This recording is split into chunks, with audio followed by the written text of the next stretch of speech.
Let's start off with the first topic, and it's a big one. Was the game against Man City, that brilliant performance, a turning point in the season for Tottenham? Obviously a really good performance, probably our best performance of the season. Ash, do you think that was a turning point for us? Yeah, I do. I think it was the game we needed.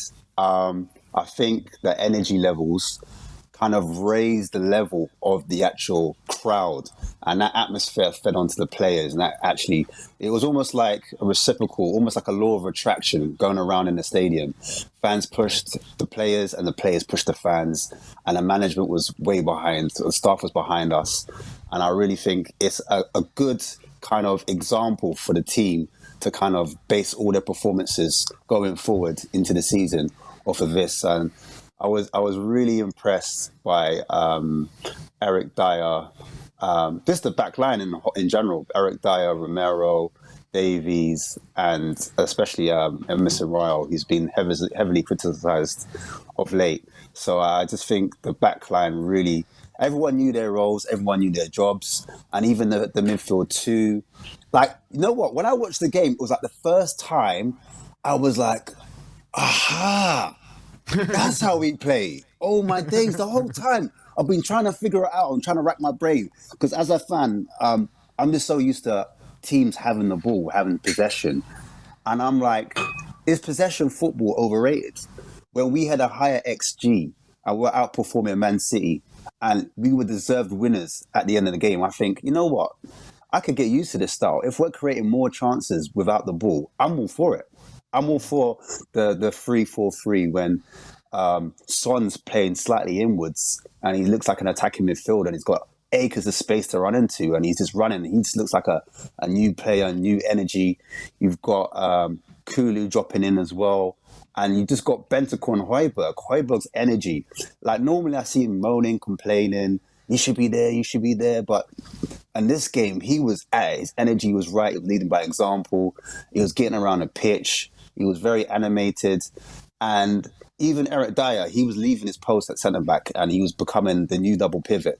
So he was becoming the third man in midfield, really pushing high into centre-back. But even when he left his post, he was still pointing at defenders to make sure they're in position. And then he had the sound mind to run back in to that position because he knew that City could break any time and was ready for that counter-attack. And he knew that space in behind was open and he had to get back into that position.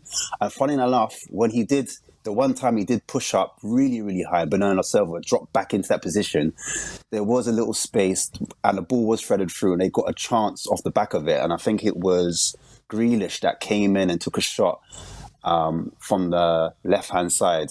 And it went wide of our post. But yeah, just generally, overall, like Lloris didn't have much to do either. So that, again, most of the shots were at him. I was really pleased. And I think we can put it into. Yeah, Sean, what are you thinking? You think it's a turning point? And are you seeing maybe the similarities to maybe when we played Man City last season when it was a bit of a turning point and we really got back to that defensive solidity week in, week out? Yeah, look, listen, I mean, I predicted the result. I thought we were going to win anyway, not necessarily in the way we did, in the style we did. I thought it would be a high-scoring game where Tottenham might have the edge. But I actually was super impressed with the entire team, 1 to 11. I thought everybody did their own job resolutely. I also think that, we were talking about this a little bit backstage. I think that there's a slightly more, nuanced and certainly new things that were shown that we're not necessarily used to seeing. There was certainly the high press that was enabled. I think Ashmatic touched on it. People like Pierre-Emile Højbjerg being able to kind of gallop up the pitch a little bit and put pressure when they had the ball. That was created in no small part by Eric Dyer having a bit more liberal freedom to step out of the back four, back five, and we didn't have the ball into that kind of defensive midfielder role. What I would say is that in isolation, it was a fantastic performance.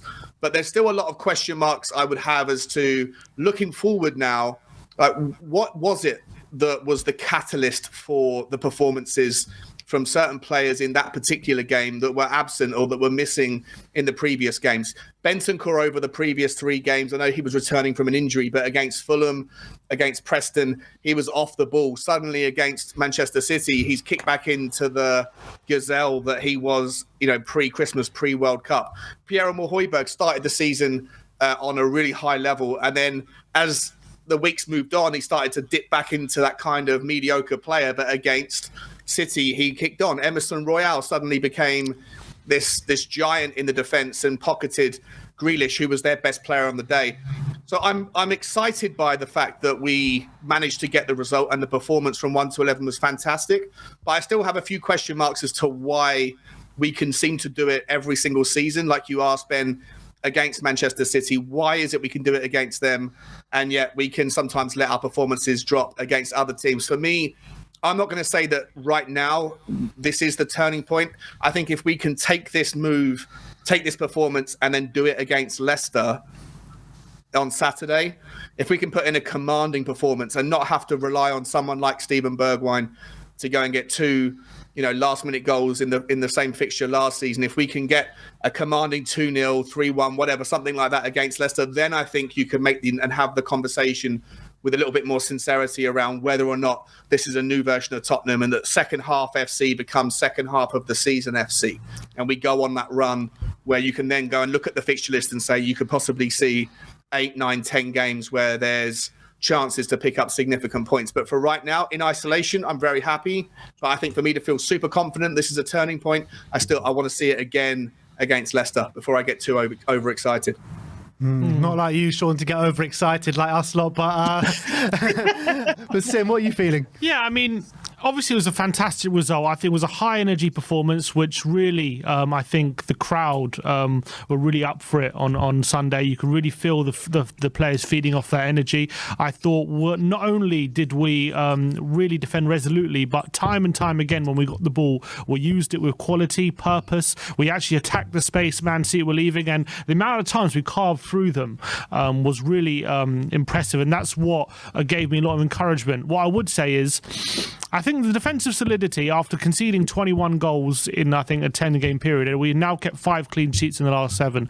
So I'm hoping that's an indication that defensive solidity is starting to come back into our play, which is completely gone. And that has really led, in part, to some really poor results and poor performances over the December and January period, which is, November and December period, which is not something you associate with a Conte team. You associate a Conte team with a team that's really solid defensively and then can really be devastating in the transition on the counter-attack when given the opportunity.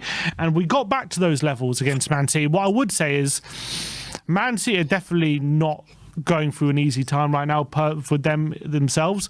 Against Man United, I think Haaland didn't have a shot on target in that game as well. They didn't really have, although they were probably better in that game than they were at our ground, they didn't have the best game of that as well. In the last few away games, they haven't really been the same team as maybe they were over, for the most of the season. So maybe they're going through their own kind of hardships.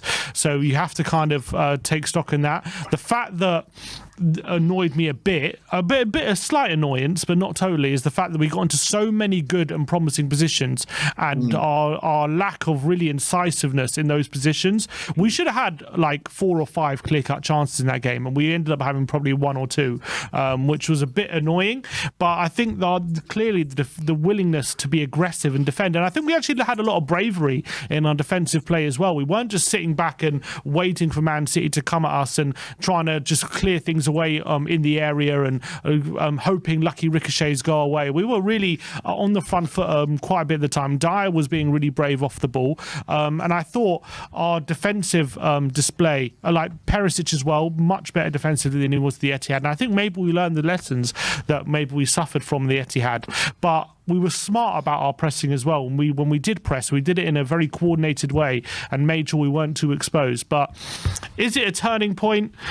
I want to see us be a bit more incisive on the ball still, because I think last season when we were winning games 4-5-0, what the great thing was about it was our ability to not just defend aggressively and resolutely, but when we did get the ball, be really super incisive, but put those through balls on a plate for people like Kane and Son.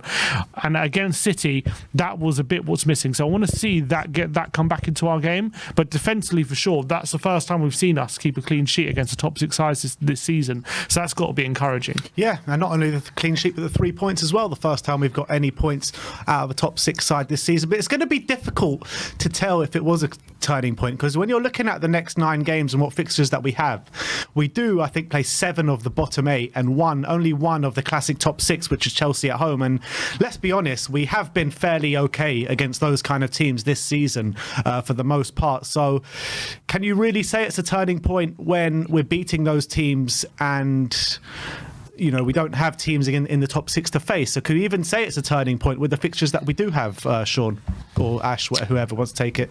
Yeah, I was going to say, at the end of the day, you need to play a game by a game basis, and performances, especially good ones, they can breed results, and you need to have good performances, you need to have positive results coming into a game. And regardless if it's a Leicester or if it's a Chelsea, if you beat the team that's in front of you, then what more can you do? It's just whether we can, for me, it's when we're aggressive in the middle of the park and we're winning the ball in their half. That's when we create many more chances, or when the teams push onto us, like Leicester, for example, they're going to want to come onto us. They're not a team that sits back and absorbs pressure. They're more of a team that comes onto us quite a bit. So I'm expecting a lot of space in behind. And if we're facing teams like that, then I expect Spurs to see the best of Spurs. When a team are a little bit more defensive and they sit back, then I have more of my reservations, because we're not really a team that kind of break teams down. I think we're much more aggressive when a team's coming onto us, and we like the team to have a little go, and then our wing backs can push into space. That might change a little bit, Ashmatic, with sorry to interrupt, mate, but I think that traditionally, for me, what I'm so looking forward to when we get the chance to play against teams that have a more of a propensity, more of an interest in sitting back and thinking that Tottenham aren't going to be able to break them down. In my experience and from my thoughts when I watch those games, there's such an overload of the opposition when we have the ball that has traditionally, I've always thought, skewed their defensive weighting towards their right, towards our left, which when you, in my opinion, accompany that with Perisic, who compresses and erodes the space of Sonny, I think both of those factors have naturally been part of the consequences why I think Sonny's had a really tough season. And if you watch those games, when we do have the ball, we have so much acres and acres of space on our right-hand side, because the opposition are happy for us to push the ball out to Doherty or to Emerson Royale. And obviously Decky's further up the field, or whoever's playing if Decky's injured. But they're so confident that those guys can't do anything on the ball. And what I cannot wait for us to do, whether or not it's against Leicester, I take your point that Leicester away from home in their place, they may be more likely to push on us. So it might be something similar to a City game. But in the games coming up after that, I think you're going to see situations where those teams are not going to be able to know which way Tottenham are going to throw the ball. And with Pedro Porro on the pitch, who's got that sublime consummate ease of when he gets the ball, he can either move the ball forward in space, or he can whip the ball in from deep, or he can get to the byline. I think all of those factors are going to mean that the defence needs to naturally rebalance themselves, throw a bit more attention and energy down their left, down our right-hand side, which means we can pivot and get the ball more concisely and quickly across to Sonny. I think you're going to see a far better, far more effective second half of the season from Sonny. And in that scenario, I'm not so worried about teams that are going to sit back, because now we have pure balance to our width, especially in the wing-back roles, who can then bring the ball up. So I know that there is that call for for a creative midfielder, but I think with the balance and with the width that we can now provide, I think that maybe the creative midfielder argument isn't quite as strong. Yeah, no, as it was. I disagree. The reason being, and quite a lot of fans have this type of point of view, and I myself had this point of view at the start of the season before the tactics clicked to me. And it's not so much like a formation thing. I think it's a tactical set of play. So I was talking about playing out from the back from before, and I've noticed when we do play out from the back, it normally goes into the centre-back, the two wide centre-backs in Romero and Davies, or Longley, depending on who's on the pitch, or Sanchez is there. So they split wide, and what normally happens, it starts from the right, and what we do is we pass across.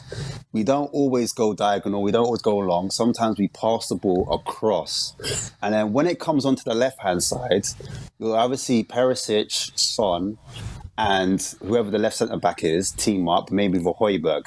So it's almost like a small little diamond. And I think we overload one side of the pitch to draw the opposition to one side of the pitch, to kind of overload it. Then that's when the space is either in the middle of the pitch or on the far right, where normally Emerson or whoever's playing on the right wing back has acres of space to run into. So I actually think it's a tactical thing, because when I was playing ball, that's what we used to do. We used to like have 3 or 4 touches on one side of the pitch, and then when a team gets sucked in, boom, you quickly switch it to the other side, and or you put it into the middle, because that's where the space opens up. And you want pockets of space, you want empty spaces to attack, and you want the team to be bunched up on one side, and that's how you move teams around. You move them from left to right, and it opens up spaces. So having the attacking midfielder in that position, sometimes the attacking midfielder will jump onto one side.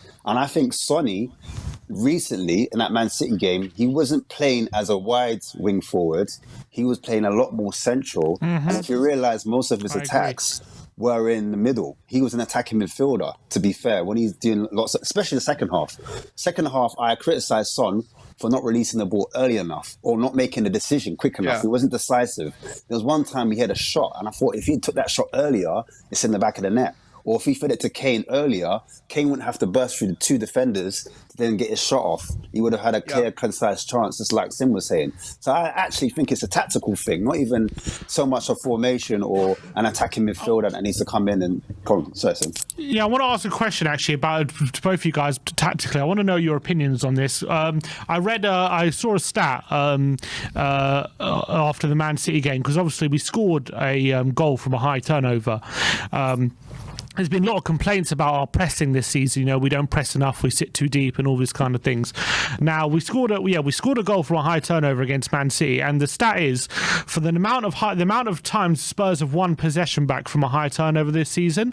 I think Spurs sit 18th in the Premier League, so we're quite low for the amount of times we actually turn over the ball in offensive positions. But when the amount of goals we have scored from high turnovers this season, we're actually sitting top of the Premier League for the amount of goals that we've scored from high turnovers. So when we do actually press, we're quite effective now. The question is, does those stats show that we should be pressing more, or does it show that we actually are clever with our press, or what do you read into those stats? I'll go to you, Sean, first. I mean, I'm not sure of the specifics, right? Obviously, if you're looking at stats that are just over a course of 20 games, you know, I think you'd have to drill down and see like what were the games against where those turnovers occurred, and what was the style. Because obviously, there's Tottenham have a different propensity to press in certain scenarios against certain teams than you would in others.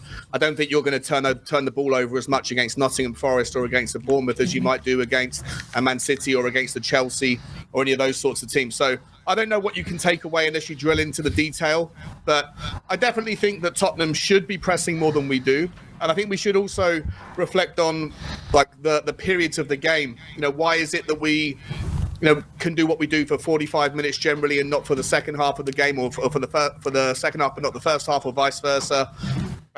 Until I could see what that stat looked like in the minutiae, I'm not sure what you can take away from it. But what I would suggest is that I think that when Tottenham do press, you generally do obviously see the returns from it. However, if you press and you miss the ball, like every team who does the press, you need everybody to press in synchronicity. And if someone's not pulling their weight, then you can get passed through. And then we have 3 defenders at the back who are just not quick enough. They get turned.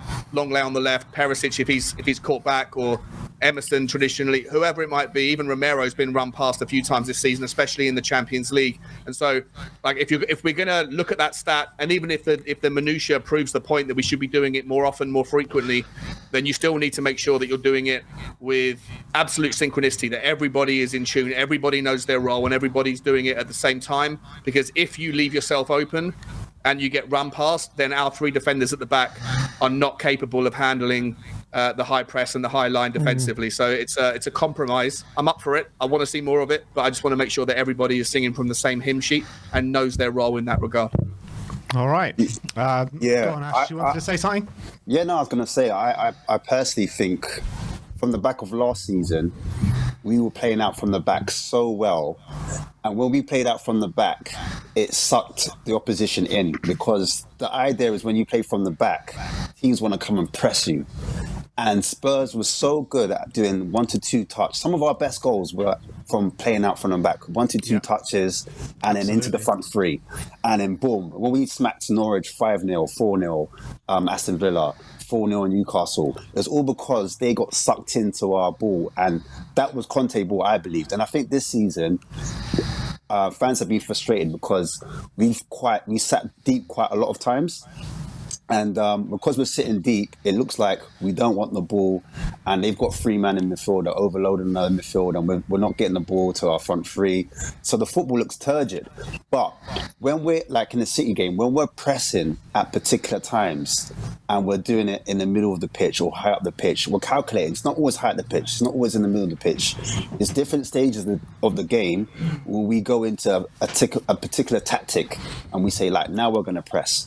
And when we do it excellently. It comes off and it just looks beautiful. And I just think the turnover situation, I just think if our XG is high, meaning our expected goals are, and we're creating a lot of chances, I don't mind my turnovers being low and my XGs being high, and we're pressing at the right moments at the right time, because that means we're more likely to score. And so I said to you off air, I think possession football, is it overrated? If you've got all the possession in the world but you're doing nothing with it, then what good is it? Yeah, I mean, it's overrated if that's the case, but it's not overrated somehow when you see the way maybe Arsenal are using it this season. Maybe when you're looking at the way Man City have been using it recently, maybe it is overrated. But I think any style of football can work. It needs to be done in the right way, doesn't it? Correct. I agree, 100%.